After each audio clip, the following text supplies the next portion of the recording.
Okay, when you set up for a stone, you want to first make sure that your feet are set up correctly. You want to cut the stone in half with your big toe mid-foot. Then you hinge down like a deadlift. Keep your hips up high. Keep your hands around the side so that you're cutting the stone in half at the same plane as your foot. Wiggle your fingers deep underneath. Crush the stone with your forearms and hands. Keep your hips high, then initiate just like a deadlift. Right when it gets to your knees, you want to push them forward and roll the stone into your lap. Step in, and then prepare to lift. After you get the stone into your lap, you want to readjust your hands so that you go to 10 and 2 rather than 9 and 3. Reason being is that you can get more extension or more height on the stone. If I'm at 9 and 3, I can only lift the stone so high. When I come over to 10 and 2, this allows me to extend my spine more and create a better ramp so I can roll the stone on my body for the load and get to a higher platform.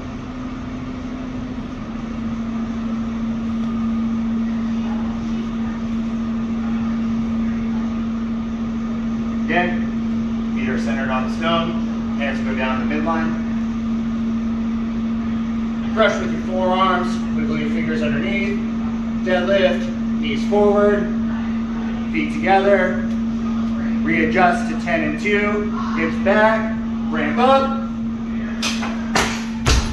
Now we're going to go over 5 common mistakes in loading a stone. Mistake number 1 is hip position in the pick. Mistake number 2 is trying to row the stone rather than deadlift it. Mistake number 3 is hand position on the pick. Mistake number 4 is knees too wide in the lap.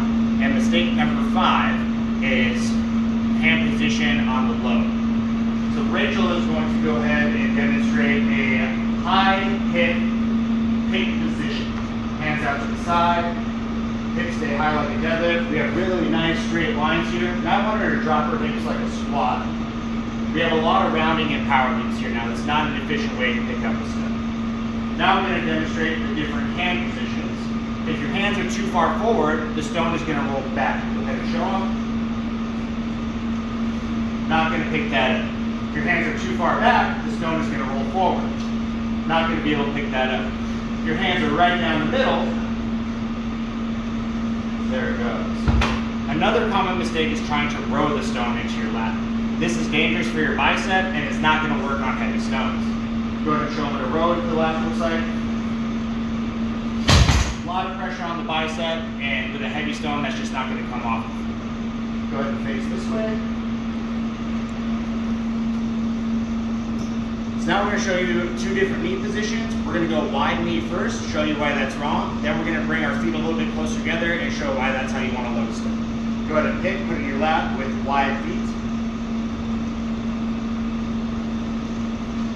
Okay, now try and give it an extension and hold. So she can't get as extended, her knees are still bent, she cannot create a good ramp. Go ahead and go back down. Pick and change your foot position to a little closer. This will make her a little bit taller and help her be able to lean back and create a better ramp. Go ahead and ramp it up. Good. And back down. Now we're going to show you the difference in hand positions. You want to be at 10 and 2 in the lap rather than 9 and 3. At a 10 and 2 position, you can create a better ramp and get a little bit higher and roll it up your body. At 10 and 3, you're basically trying to front squat it up and then push it over the bottom. Not the most efficient way to do it. Okay, go ahead and go into the lap.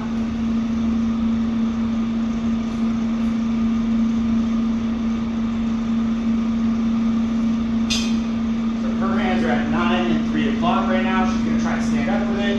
Not a really great extension. Okay, she's going to adjust her hands to 10 and 2.